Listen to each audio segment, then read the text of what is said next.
Hi, I'm Gordon Lamphere, and welcome to the Real Finance Podcast, the podcast series where we interview key entrepreneurs, scientists, and activists who are shaping the commercial real estate industry and, as a result, our world. On today's podcast, we'll be speaking with Prashanth Mahakali. Prashanth is the founder of PMPC Architects and partner at RealView Design and Development. On the podcast, we discuss his unique path to becoming a rising star in the Chicago residential development world, the state of residential development in Chicago, and he gives investors and brokers tips on how to get the most out of their architects. It's well worth a listen. Hey, Prashanth, thank you so much for hopping on the podcast today. It's really great to have you on. Gordon, thank you for having me here. It's a pleasure to be here and share some information. So before we start off, I was wondering if you could give us a brief little background on how you got into architecture and real estate and a little bit about yourself. Yeah, happy to. I'm originally from India, and I came to grad school at UIC for architecture. Coincidentally, it was 2001, and just a month after 9/11 happened, which basically put all my grand plans into reverse gear because nobody was willing to hire an immigrant architect because there was no architecture business to go with those skyscrapers, especially, which is what I really wanted to do. And it changed my career path towards something completely different. And about 20 years now, and I'm specializing in residential real estate. So it's low rise and a lot of residential real estate and some commercial, real estate as well. But I have always had the entrepreneurial itch. So I was glad to have opened my own firm back in 2008. And real estate has always been an integral part of my practice, from dealing with investors, the city of Chicago, and banks, and everybody else that I got into it myself. So I've been a licensed broker since 2010. And I've been dabbling with real estate, at a kind of a hobby when I initially started. But then right around 2016 or so, I started a development company, and we started, doing very serious projects on a larger scale. And right now, we are about 100 single-family homes in the last 7 years or so. And I have an active architectural practice and also a development side of things. So I know we're going to get back into development, but why architecture? I know every architect I've met has a real why they chose to do it. So what's your passion? My inspiration was my father, actually. When he used to work back in India, he used to work for a lot of architects, and architects are revered as gods back in India, or at least back when I was there. It's a totally different mindset there. When an architect walks into a job site, everybody just drops everything and just pays attention to him or her. And I was kind of enamored by the role an architect plays in coming up with this whole creation, with this building. I specifically remember this one building that was going to get inaugurated the day after, and my dad took me to the building, and they had this big white light shining on this building, and it just glowed. And that image is etched in my head forever. And I felt, what if I could be, the creator of something like this? And that kind of started the journey, and, it seemed like it was meant to be, every step of the way after then. And I have this innate ability to connect with people, and I wanted to use that to make, a difference in people's lives through the built environment. And I feel like it is going well so far, but at the same time, I want to do more. I just don't want to be known just as an architect at the end of my life. So I want to be able to have made a difference in the lives of many people. So making a difference in the lives of many people is important. And I always like to talk about how developers are one of the probably the most underappreciated groups of people in the world. There's so many folks out there that hate developers, and they truly, if they do their job right, make a huge difference in people's lives in a positive way. So what got you into development? Because that's not a path I always hear about from architects. So I'm just very curious. Yeah, as an architect, I'm always dealing with clients, right? And these clients happen to be developers. Early on in my practice, where I was working with some other architect or working for some other architect, and also later on when I had my own practice, I would always come across these folks that are like, they want to put this deal together, right? To use a very,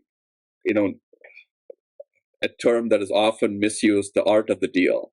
It just it seemed like it was just meant to be. It was like so enticing for me that I was just one part of their deal, and I always wondered what would it be like if I was like, the creator of the entire deal. So I've always had this notion that if I am able to conquer like one aspect of things, I always look for what's more, right? What else is there to conquer, right? And I felt like with architecture, I was able to like create these buildings, but then there was an entirely different side that I was missing out on, and I wanted to be part of it. Like now I get to interface with, as a developer, the community, if I need a zoning change, the banks, the city or the village where we're working, the workers that are actually building this whole thing, my architectural staff. So it's like an all-encompassing kind of like, role that you can get to thrive, as, the leader of all these different, groups of people, and create something that makes a positive difference in their community, basically. So that's very like, gratifying for me. So when we talk about making a positive difference in communities, one of the most underappreciated and I'd say underutilized minds on any deal team I've at least seen in my time in real estate tends to be the architect, because they have such, every deal you're working on, they have such a diverse perspective of different structures, and then also really how to use and design buildings in a way that is a space that people actually want to use versus just trying to get as many seats per square foot, right, or to get as many racks per square foot. So I'm curious, when we're talking about design, and design matters in terms of making functional spaces, could you give us a good example of a time recently where you use spatial design as a way to kind of make a space matter in a more improved way? Absolutely. So I'll do one more. The specific development in Humboldt Park in Chicago, for example, right? Even though I'm developing spec single family homes. These are all commercial loans, right? They're very serious. You need to get them done. Otherwise you'll be like paying a lot of money, the more you hang on to them. So this one particular lot, Chicago is very famous for like these standard lot sizes, which is like 25 feet by 125 feet. Yeah. And this particular lot was like a deep lot, like 175 feet or something like that. But the curious part about it was this particular lot had an L shape to it, with the L at the back of the lot. That there was like a small additional space that was part of it. It's very unusual. That's very unusual, yeah. Yeah, it is. So, and then the other unusual part was it had a matching reverse L-shaped neighbor, and never seen anything like that before. Yeah. And the lot frontage between the neighbor and the lot that we purchased was about 75 feet. Now, the neighbor was a rundown, it was like almost a tear down, and they were they were not ready to sell yet.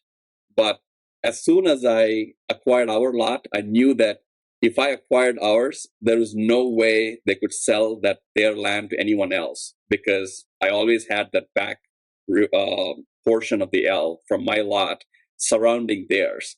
And they didn't realize that. For me as a developer, I was like, there was like this aha moment, right? And Yeah. we waited. We told them, hey, we're really interested in buying your lot, and we gave them a price. They didn't agree, and we said that's fine. We're happy to wait it out. And lo and behold, 2 years later, they tried to put it on the market, tried to sell it. Nobody would buy it. I purchased it, and I was able to make the L's into 3 regular rectangles and built 3 homes, right? And as a typical investor or a non-architect developer, you would not have thought twice about it as to like what the possibilities were.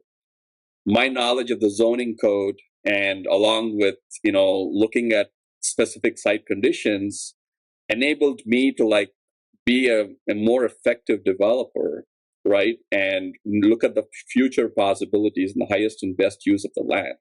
And I felt pretty proud of myself for figuring that out and actually being able to have the opportunity to execute that plan long term. So here we are now, we have like 3 homes going up right next to each other, and I could put our signature stamp, on all of them. So that was very gratifying for me. And that's like one example of many that I can quote, but this one was the one that stands out the most right now. Well, I think that's a great example. And I wanted to follow up on that. What's the best advice that you can have for developers who are looking to get the most out of working with their architect? Because I think there are a lot of developers and brokers out there that don't always know the right questions to ask or the right way to interact with architects. And they tend to either go one of 2 ways, right? They either go the way where they're just overbearing and they're basically ordering architects around and they never get any advice from them, which is, I think, the worst of the 2. And then there's the other example where they just listen to everything an architect says, and they don't follow kind of their own path or their own economic business dream for a project. So curious, as an architect and a developer, what advice would you give in terms of interacting? Yeah, so you're absolutely right. I think my challenge was to kind of like find the balance between a financially conscious developer and an architect that is cost conscious, right? So it's almost very rare to kind of see both of them come together in one individual, which is what I feel like I am trying to bring to the table for my projects. Talking to an architect first, I think it's very critical that you get not just the design feedback out of the way, like how do you design, show me your aesthetic and all of that, but I want to know, I want to have a developer ask me about my financial knowledge, like cost, how do you ensure a design that is, effective not only from a design standpoint, but also from a cost standpoint. And I think that's where the missing piece of the puzzle is, which is most architects do not talk about money. And I think the developers, while they're interviewing architects, should start off with money and cost and tell me or show me examples where you've started a project that did not go into a cost overrun, or how do you make sure that your designs are effective so that they can be more efficient, from a cost perspective. Then it leads to design. So most people have it the other way. You start off with like, oh yeah, show me a fancy 3D rendering, and then let me just figure it out how much it costs. And then lo and behold, it costs a lot of money, right? So from that perspective, ask the architect, number one, can you work with us? Can you work with us on making sure this design is efficient from a design standpoint, but also from a cost standpoint? From the architect side, my dream for a developer has always been someone who is able to put their ideas and trust me 100% as a partner, but not as like someone who is just doing the drawings. Architects get, this bad rap for like, getting you a permit, right?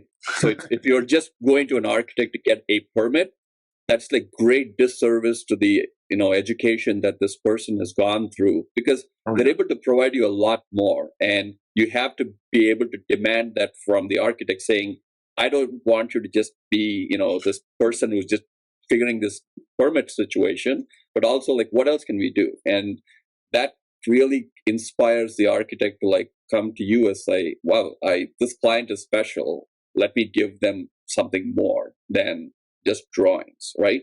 So I've always been inspired by such clients, and it has led me to become a developer and think like that, in every regard. What else can you do? What else? What are your talents?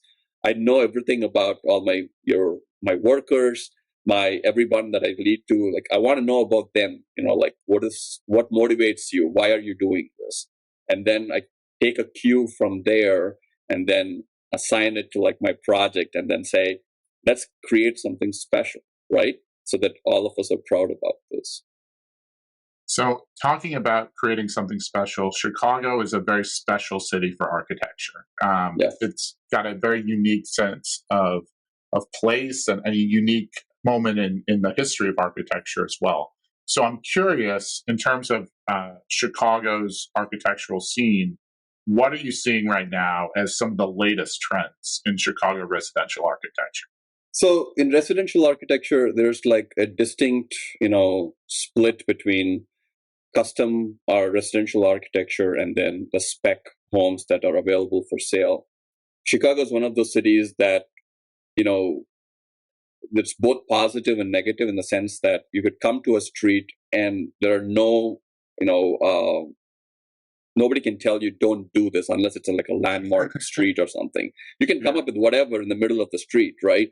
Some architects are more sensitive about fitting in, and some are like more sensitive about creating something that is very unique in that particular lot.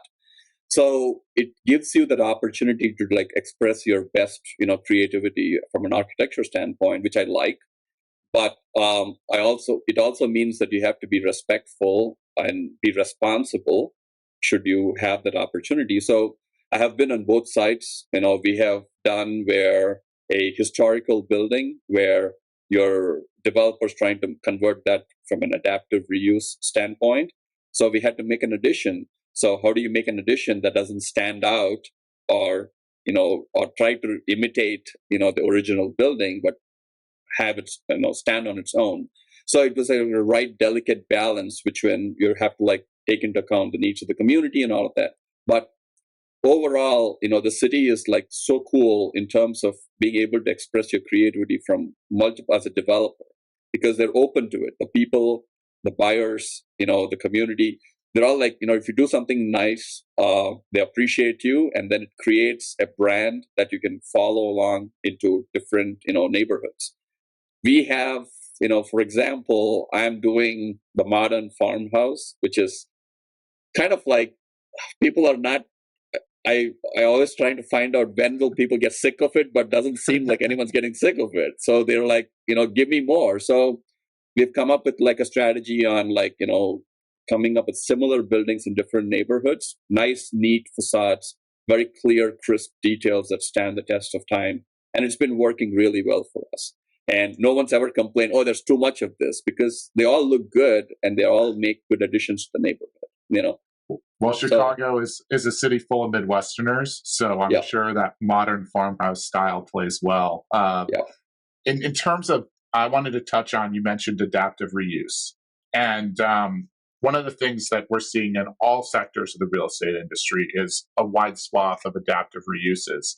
How do you strike that balance between maintaining the character of a building and bringing it into the 20th or the 21st century? Yeah, so again, because there's diverse views on whether a building needs to be torn down or whether something needs to be reused in a particular way. I come in from the cost perspective because it's a great equalizer. Let's talk money, right?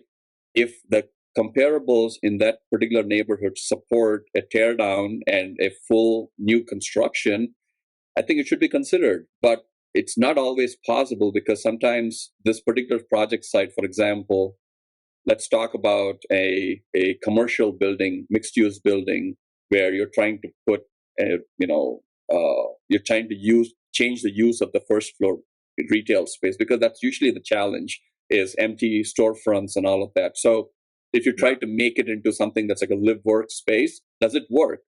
And if it does work, you owe it to yourself, both as a developer or as an owner, to explore that option rather than try to completely tear down the building and do something else, right?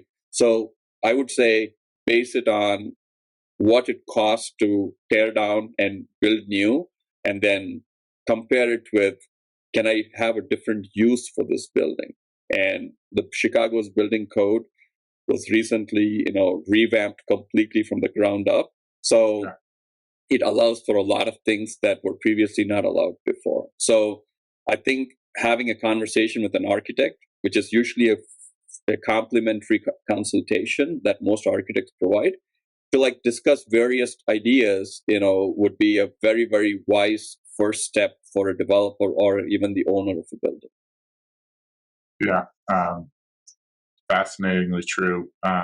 When we're going and we're looking at adaptive reuse, one of the other things I wanted to follow up on is we're seeing consistently a push from a lot of folks on our side, the developer side, away from some of the traditional uses that are in the city, and that includes some of the retail spaces that are now being converted to residential, and office that is now being converted to residential. Are you seeing some of those opportunities in the city? And then could you speak on that a little bit? Yeah, it's a new thing now. I think we're going to see a lot of these office space or retail space conversions to either residential, because there's not enough housing stock in certain neighborhoods where it absolutely makes sense for the storefronts that are vacant to be transformed into residential spaces. And in some neighborhoods, there is a strong push for anti such conversions, because it's not going to happen because the residents just won't like it, right? So you're going to know fairly quickly which neighborhoods and which streets are ripe for such conversions and which are not. I am very excited by the LaSalle Street conversions that is being proposed by the city of Chicago right now, where they're turning these massive office buildings into residential use. I'm very, very curious to see how downtown, the dynamic of downtown, living in downtown, especially on a street like LaSalle, which has traditionally been like these bankers and all these people walking down the street, transformed into people living there, right? How would it impact the city, and how would it transform the idea of downtown? I'm very curious to see that as an architect. However, the case for against it is, ground level residential spaces are not optimal because people are walking right next to your living spaces, right? And they're pedestrian streets. And I don't think the quality of these spaces are going to be very well thought out, because once this becomes a trend, my fear is that someone who's not fully thought about what the impact would be, is going to attempt something, and it's going to give a bad rep for the entire conversion, trend that is going on right now. So we just need to be careful about that and make sure that the quality of spaces is also considered as a factor before you embark on a conversion project. Yeah, I think that's very true. In terms of quality of spaces, is there a particular space that you and some of the developers that you've worked with are looking at? So traditionally, because of the city's narrow, long lots, it is very difficult to get a floor plan that stands out, because it's a very rectangular, long, narrow floor plan that you traditionally see in most Chicago homes or most Chicago lots. I think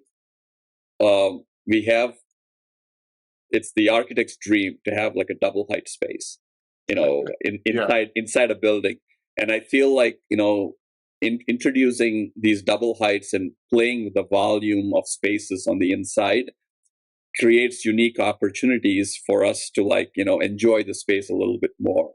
And my goal is to create as many tall spaces within, these developments, whether they're new or even existing, to kind of give people the idea that, architecture is not just about a room and living inside the room, but it's about space and how you navigate the space while you're living within that particular building, right?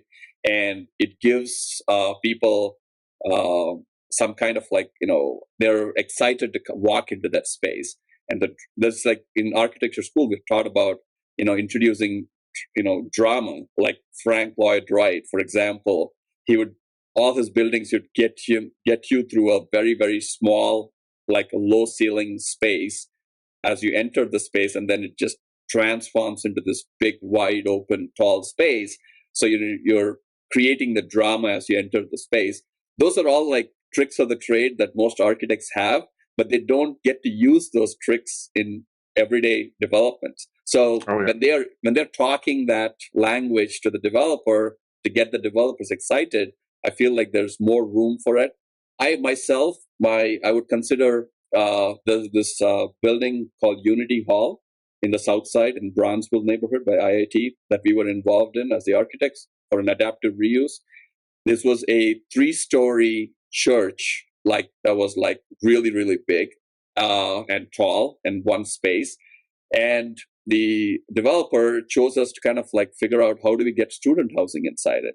So we added 3 floors within that one space, kind of like the reverse of everything that I've been talking about.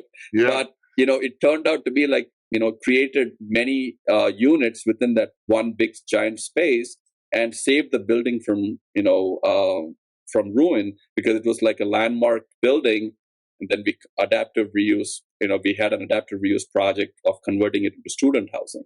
It turned out great.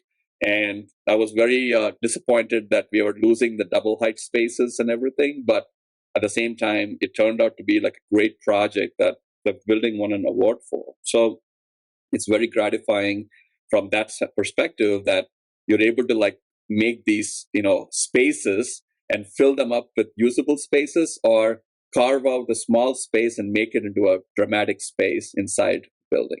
So those are all exciting features that an architect can play around with. So you're an award-winning architect, a successful developer. Ultimately, what kind of advice could you give to aspiring architects out there? Because one of my best friends who's an architect, he got into the profession recently, and it's a tough road, right? It's hard to make it as an architect. So what would be your 2 cents to anybody who's looking to take that path? I wish you'd never asked me that question, because I have so much to say on that topic. I could go on for another hour. Here's how I'll summarize this, which is every architect, regardless of their role, in whether they're in a traditional job or their own practice, you owe it to yourselves to go become, to see what it means to be a developer someday. You have all the skill sets, you have the natural abilities, that the education, and dealing with all the other clients. You should become your own client one day at some point in your career, just for, even if it's one project. I feel like architects will really, really enjoy it, but for some reason they're stuck by, how much things cost. I can't do this, and they're like self-defeating, thing. So I feel like you should definitely consider trying a development as a developer, in a project as a developer. So it'll change your mindset completely and makes you a better architect for a lot of other clients. Like, that's wonderful advice. So we're starting to get to the end of our road, and on every podcast we ask 4 questions, and I know they're relatively the same 4 questions. Some of them can be a little more fun than others, but I always love it, and we call it the final 4. So the first final 4 question is, 10 years from now, what do you think is going to have changed the most about architecture and the real estate investing world, particularly in Chicago? The process of developing real estate is going to get easier, but will also get more competitive. A lot of this data that is available right now, that is inside the architects' heads, is out there in the open. So you'll be able to determine the possibilities of a project faster than you are right now. And more than likely, it will be a technology tool that will assist you doing that. Yeah, big data is crazy. I'd like to follow up on that. What do you think specifically you'll see in data that's going to revolutionize the way that architecture is going? So I like the idea of, compiling large amounts of data and finding actionable intel on that.